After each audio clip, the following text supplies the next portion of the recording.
Middle east के देश अधिकतर भीषण गर्मी का शिकार होते हैं।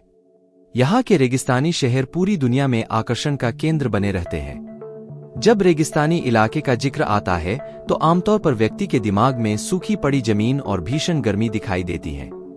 लेकिन अब शायद पर्यावरण कुछ अगल ही चेहरा दिखा रहा है।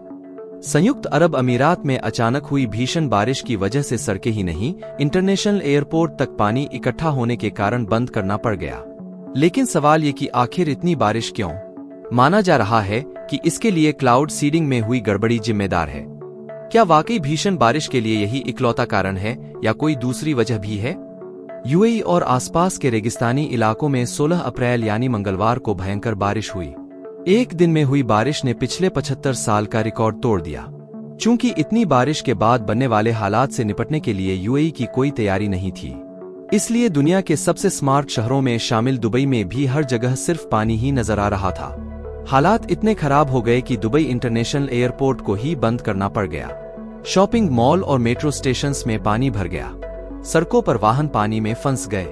इतनी बारिश के लिए क्लाउड सीडिंग में गड़बड़ी को जिम्मेदार बताया जा रहा है। लेकिन क्या वाकई इतनी भयंकर बारिश के लिए यही इकलौती वजह है? Gulf state national centre of metrology के मुताबिक 15 और 16 अप्रैल को अलेन एयरपोर्ट से क्लाउड सीडिंग के लिए विमानों ने उड़ान भरी थी। क्लाउड सीडिंग एयरप्लेन्स ने 2 दिन में कुल 7 बार उड़ान भरी। सेंटर का कहना है कि शायद क्लाउड सीडिंग में कुछ गड़बड़ी का नतीजा दुबई को झेलना पड़ रहा है। हालांकि सवाल ये उठता है कि अगर यूएई में भीषण बारिश के लिए क्लाउड सीडिंग में गड़बड़ी जिम्मेदार है तो आसपास के देशों में भी ज्यादा बारिश क्यों हो रही है? बता दें कि खाड़ी के अरब देशों में नाममात्र की बारिश होती है। ऐसे में ये भी माना जा रहा है कि जलवायु परिवर्तन के कारण यूएई में मूसलाधार बारिश हो रही है। क्लाउड सीडिंग के साथ धूल बनी वजह। मंगलवार से जारी बारिश के कारण कुछ इलाकों में बाढ़ भी आ गई। सोमवार देर रात शारजाह और अल एन में बिजली की गड़गड़ाहट के साथ बारिश हुई। कई जगह पर जमकर ओले भी गिरे।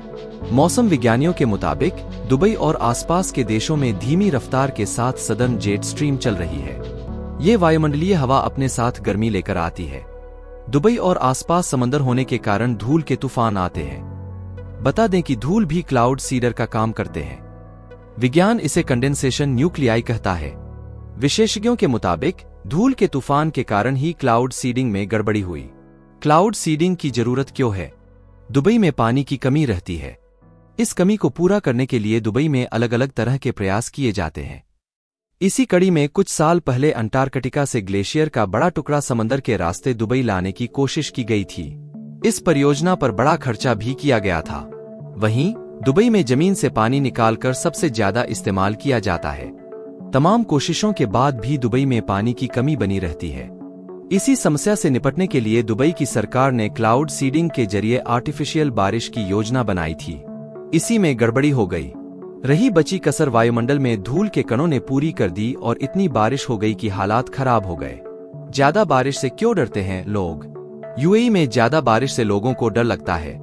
दरअसल रेगिस्तानी इलाका होने के कारण ज्यादा बारिश होने पर जमीन धंसने का खतरा बढ़ जाता है।